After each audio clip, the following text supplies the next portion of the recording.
Billy Joe Shaver wasn't just another country singer.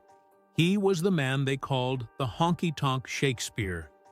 His words bled truth, his songs carried the pain of broken promises, and his voice became the cry of America's forgotten outlaws. Waylon Jennings sang his songs. Willie Nelson called him a brother, and Bob Dylan admired his grit. Yet behind the legend was a man who lived a life soaked in tragedy. From the dirt-poor fields of Texas to the bright lights of Nashville, from the heartbreak of losing everyone he loved to the violence that nearly sent him to prison, Shaver's story is not one of glory. It is one of survival, loss, and scars that never healed. He was a man who fought for love, who wrestled with demons, and who buried his son long before his time.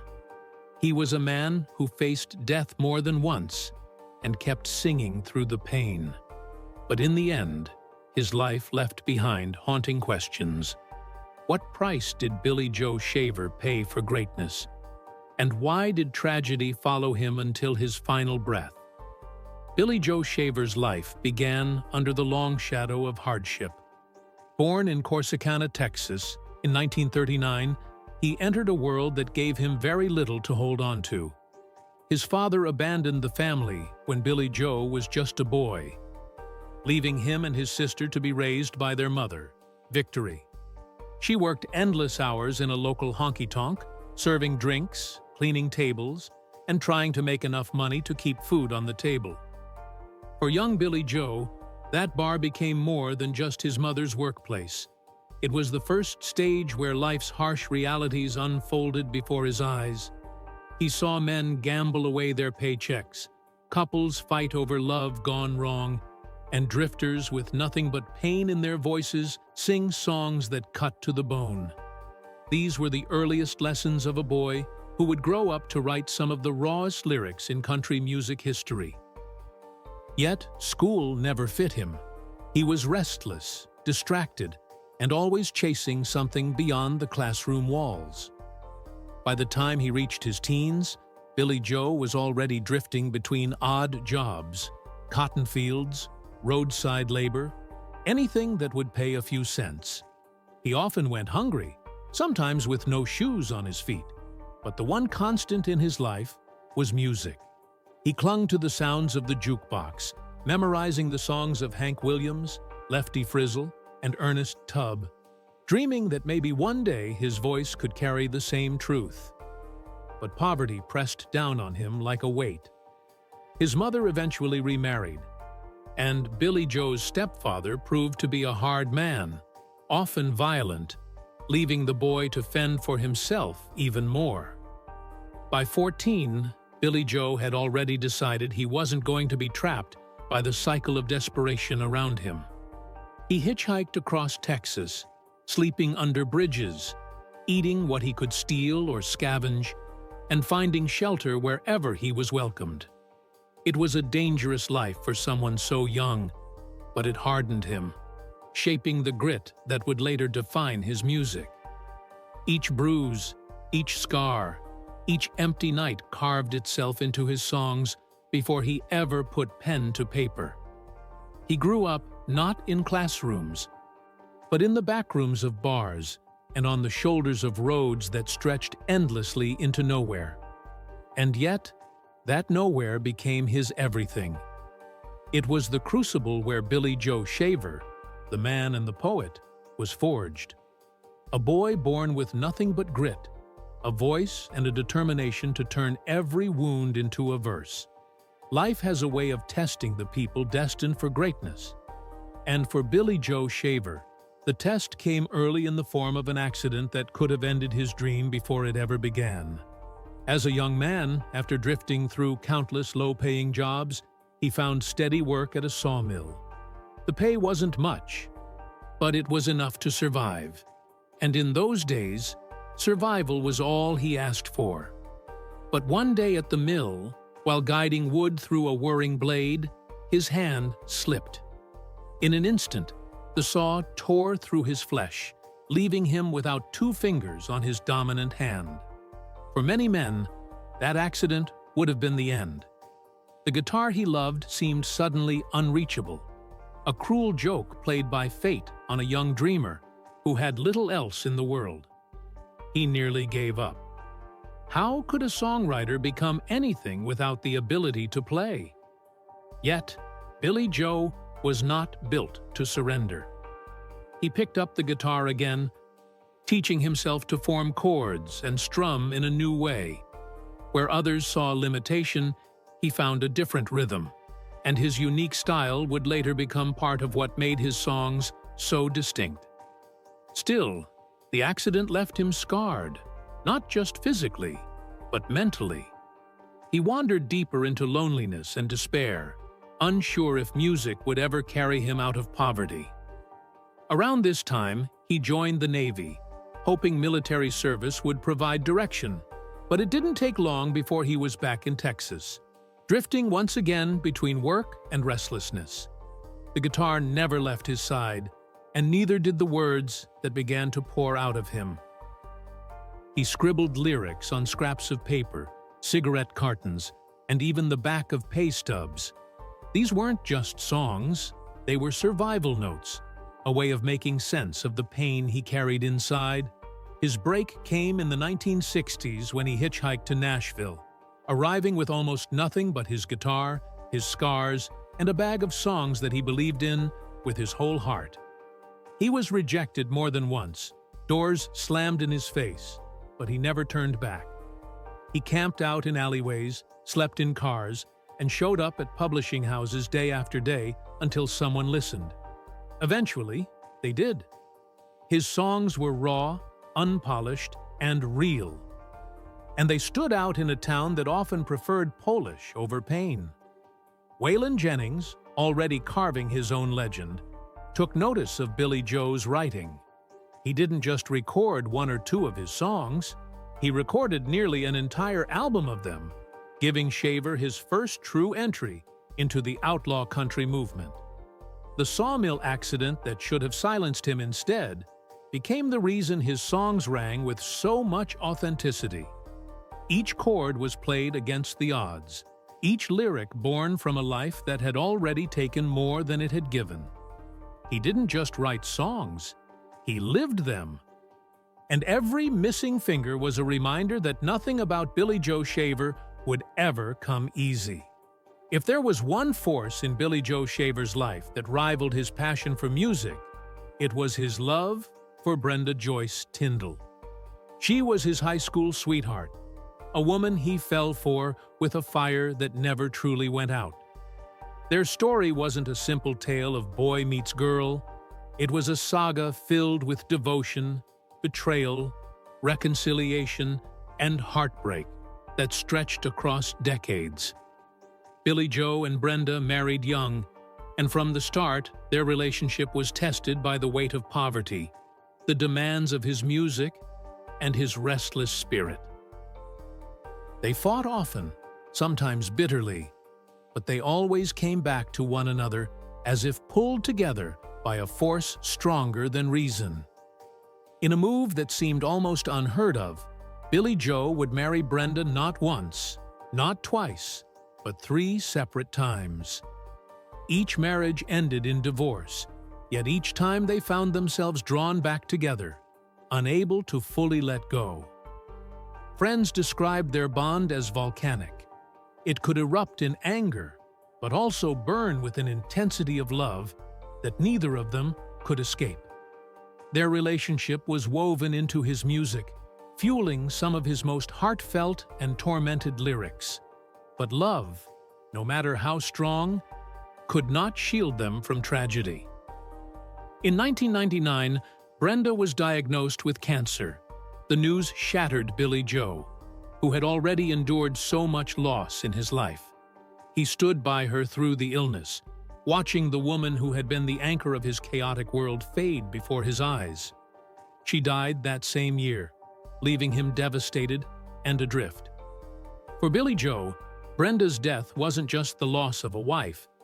It was the loss of a part of himself, a wound that would never truly heal. He often said she was the love of his life, no matter how many fights they had or how many times they split apart. Without her, he poured his grief into his songs, turning every performance into both a tribute and a cry of sorrow. He carried her memory everywhere he went, speaking of her with tenderness even in his later years. The love story of Billie Joe and Brenda was far from perfect, but it was real, raw, and unforgettable, marked by a passion that survived every storm until death claimed its final victory. For a man who sang so often about heartbreak, this was the heartbreak that defined him. Through all the turbulence of his life, through the poverty, the fights, the restless wandering, and even the chaos of his marriage to Brenda, there was always one steady presence that anchored Billie Joe Shaver, his mother, Victory. She was the one who first exposed him to the world of honky-tonks, not because she wanted him to follow that path, but because survival demanded it. She worked in clubs to keep food on the table, and while other children might have been tucked into bed, Billie Joe often found himself sitting in smoky bars, watching drunks fight, musicians wail, and women cry into their drinks. To him, that was normal. To his mother, it was sacrifice. She did what she had to do to raise him, and although she couldn't protect him from every hardship, she gave him resilience. And in her own way, she gave him the poetry that would fuel his songs. Their bond was unique. She understood his stubborn streak, his refusal to live by the rules, and his determination to carve his own path, even if it meant sleeping under bridges or risking everything in Nashville. He often said that his mother believed in him long before anyone else did, and that belief carried him through rejection after rejection. Yet the same life that gave him strength also demanded a heavy price. In the late 1990s, just as Billie Joe was finding a new rhythm in his career and reconnecting with the outlaw country community, his mother fell ill. Watching her decline was unbearable for him. This was the woman who had endured poverty, abuse, and abandonment, yet had never once let him feel completely alone. Losing her meant losing the last piece of childhood he had managed to hold on to. When she passed, it shook him to his core. He sang about love and loss his whole life, but when Victory died, the words carried a deeper wound. The honky-tonk Shakespeare, who could spin any tragedy into a song, struggled to put into words the emptiness her absence created. For a man who had already buried the woman he loved most, to then bury the mother who gave him life was almost more than he could bear. He leaned heavily on his faith during this time, something that had always been a quiet undercurrent in his life, but became louder after so many losses. Friends recall that he spoke about her often, remembering her grit, her sacrifices, and her belief in him as the true foundation of everything he became. Without her, Billie Joe carried another scar that no song could completely heal. Her death was not just the loss of a mother, it was the loss of the last shield between him and the full weight of a cruel world. If Billie Joe Shaver's life was already marked by hardship and loss, nothing would compare to the heartbreak of losing his only son, Eddie.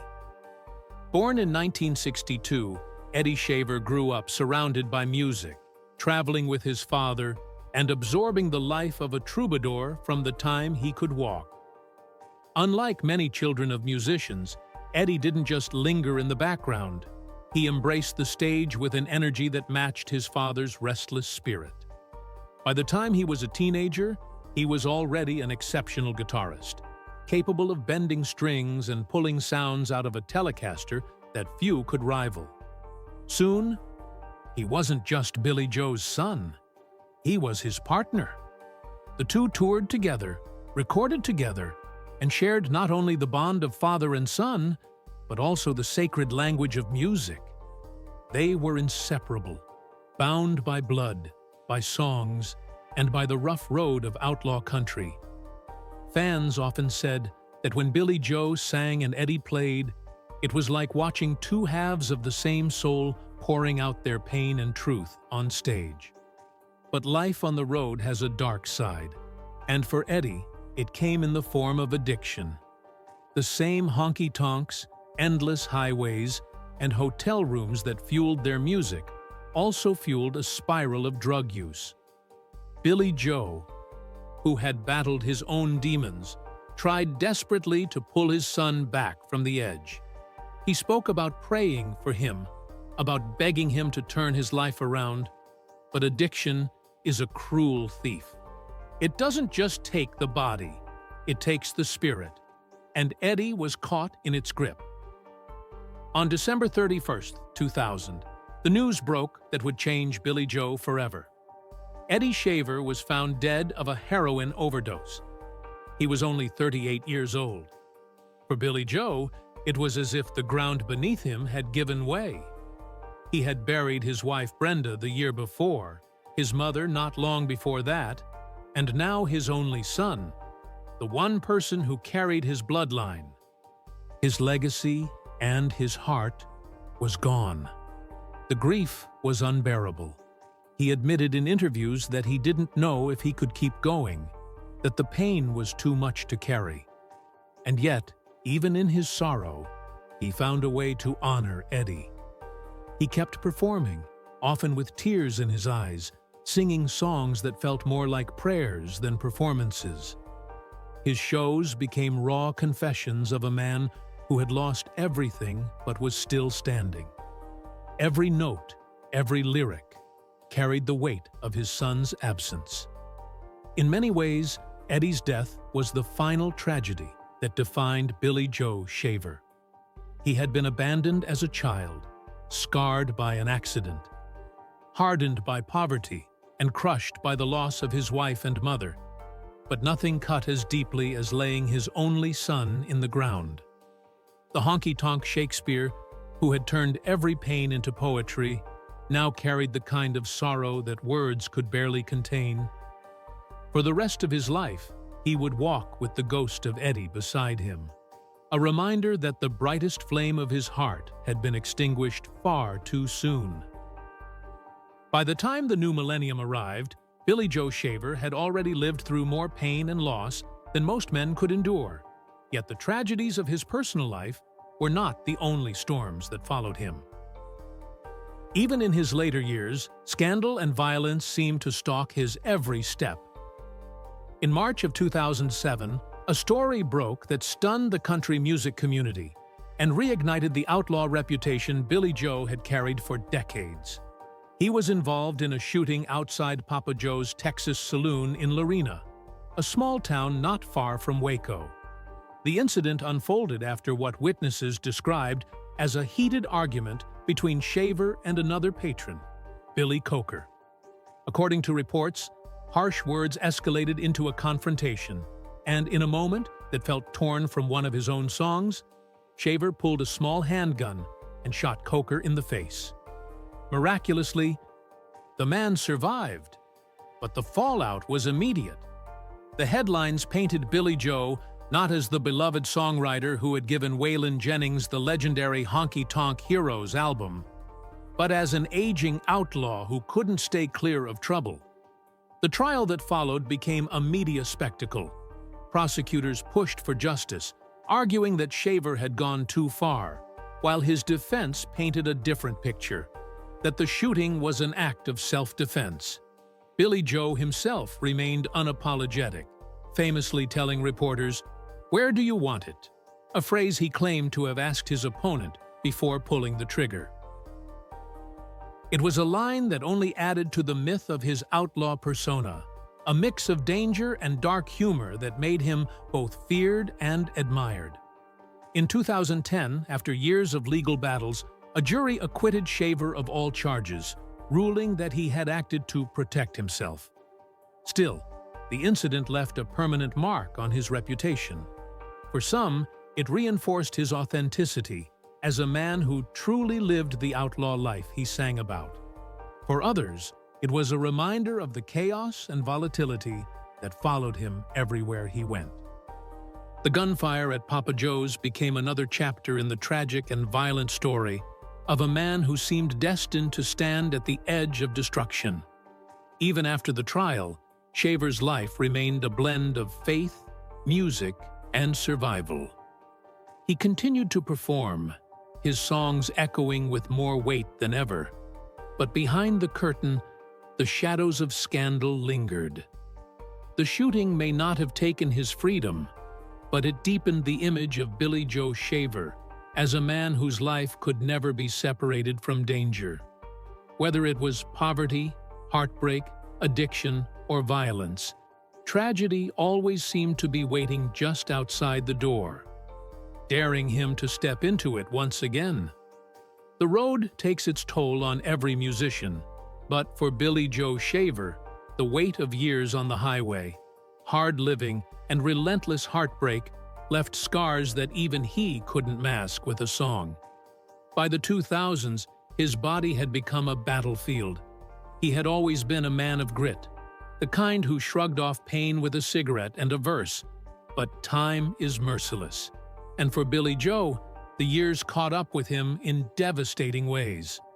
On stage in 2001, just months after losing his only son, Eddie, Billy Joe suffered a massive heart attack. Most men would not have survived, but somehow he did. Doctors rushed him into surgery, where he received quadruple bypasses that kept his heart beating, though weaker than before. Yet only months later, he returned to the stage, still frail, still recovering, but determined to sing because music was the only medicine he had left. Friends and fans recall him performing with tubes in his chest and bandages hidden beneath his shirts, pouring every ounce of his battered body into songs that seemed to carry his entire life inside them. But the heart attack was just the beginning. He battled other health problems, including a stroke, complications from years of smoking, and countless smaller ailments that would have forced lesser men into silence. Billy Joe refused to stop. He believed his purpose was to keep singing, to keep telling stories, no matter how broken his body became. Yet the strain was visible. His once booming voice, the voice that gave Waylon and Willie their outlaw fire, began to fade. It grew gravelly, fragile, and unsteady, though still filled with an authenticity that no illness could strip away. When he sang about loss, you could hear the weight of every funeral he had stood through. When he sang about love, you could hear the ghost of Brenda. When he sang about faith, you could hear a man bargaining with God, not for fame, but for the strength to make it through one more night. Despite his failing health, Billy Joe was determined to outlive his pain. He leaned heavily on his Christian faith, often saying that Jesus carried him when he couldn't carry himself. In interviews, he described how he had come close to death so many times that he no longer feared it. He only feared leaving his purpose unfinished. Still, behind the brave words was a man who was visibly weakened, walking with the weight of years, his body failing even as his spirit refused to surrender. He was a man who had given everything to the road, and the road had taken everything in return: his wife, his son, his mother, his health. What it hadn't taken yet was his voice, though even that was slipping away. But to Billy Joe Shaver, the fading of his voice was not the end. It was proof that he had sung until he had nothing left to give. By the time Billy Joe Shaver reached his final years, he had outlived nearly everyone who had defined his world. He had buried his wife Brenda, his mother Victory, and his only son Eddie. He had survived heart attacks, strokes, scandal, and trials that would have broken lesser men. He walked slowly, carried the weight of years in his body, and sang with a voice that was more fragile than ever. Yet he still stepped on stage, because he knew it was the only place he belonged. For Billy Joe, music wasn't just a career. It was a calling, a lifeline, and a testament to everything he had endured. When he sang in those final years, fans said it was like watching a man pour out the last drops of his soul. Every line carried the ache of decades. Every lyric felt like a farewell. He didn't need to hit every note perfectly because the raw truth in his delivery spoke louder than perfection ever could. In 2010, he released Live at Billy Bob's Texas, a record that captured not just his music, but his spirit. It was rough around the edges, scarred and imperfect, but honest, just like the man himself. He also leaned heavily into his faith, becoming outspoken about his belief in Christ and how it had carried him through the darkness. He once said that God had kept him alive for a reason, that he was still here because there was something left for him to do. Fans saw that faith in his later performances, where songs weren't just entertainment, they were prayers, confessions, and testimonies. Still, the years continued to chip away at him. His health grew worse, his energy waned, but he never stopped performing until he simply couldn't anymore.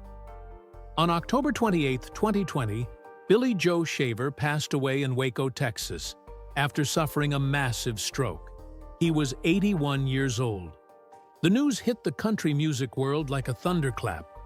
Willie Nelson, his lifelong friend, called him the greatest songwriter of Texas. Tributes poured in from artists young and old, each acknowledging that Billy Joe Shaver wasn't just a songwriter. He was a storyteller who had lived every word he wrote. His death marked more than the loss of a man. It marked the fading of an era. Billy Joe was one of the last true outlaws. A man who had shaped the movement from the inside out, not by chasing fame, but by chasing truth. His songs had given Waylon Jennings the foundation for Honky Tonk Heroes, an album that would change country music forever. His lyrics had influenced Chris Christopherson, Johnny Cash, Elvis Presley, and Bob Dylan. His words lived on the tongues of giants, even as his own name remained less famous than theirs. That was the irony of Billy Joe Shaver's life. He was the poet behind the curtain, the man who gave legends their lines, while he himself lived in the shadows, known more for his tragedies than for his triumphs. Yet, perhaps that was exactly how he wanted it. He never chased riches, he never cared for glitter, and he never softened his edges to please Nashville. He wrote what he lived, and he lived what he wrote.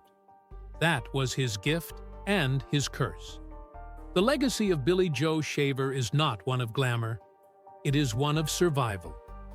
It is the story of a man who took the blows life dealt him and turned them into songs that will outlast every headline about scandal or sorrow.